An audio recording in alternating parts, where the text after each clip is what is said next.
Gegwa bashobora kubarekeraho kwibaganisamu omumadini nkukureka bakoreje entunguka omwihanga ebyagambwa Honorable Jackson Kafuzi uri omuhezi w'umutonganizi wa government obu yari omugenyi mukuru aha mukoro gwo kurundana sente ezokumbeka ekanisa eya Ruhangira Church of Uganda ekushangwa omurisa obwa Kazinga oburebere obusabadikoni obwa Karwenyi.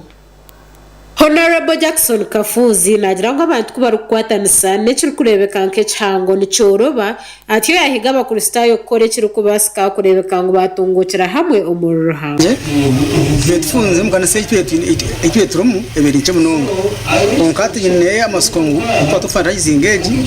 nyabo yatindeka ikikantu tujumarire kandi tushakare kandi tugikora hansi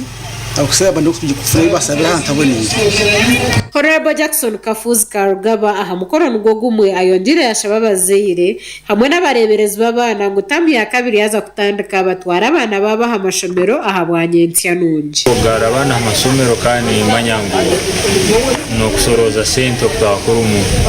uzakubera nyingi ho nokeraho kugara abana amasomero kubasira kutwena ngoza kuterera abazaire kuterera abantu Uganda batezwe kabakabo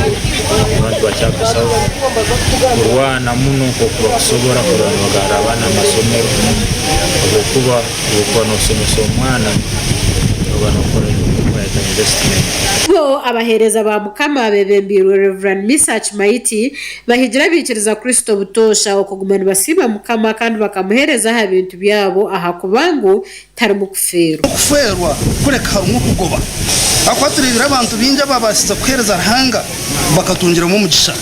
ba Enoka bakazo mu iguru ba Eliya bakazo mu iguru kandi Ruhanga kabahereza umugisha gwo mutano imbendeza imigisha ya Ruhanga kugumiza mukutaha amani kombe cya Ruhanga habuko mukora Ruhanga tari mukufera ente embuzi entama kandi hamwe n'ebihingwa nibyo biretsirwe kandi miliyoni 23 nizocorozibwe aha miliyoni 35 eziri kwetengwa okumarire kanisa yawo Gasha kwa Edwin Akampa aha bwa Sky TV agenshonga.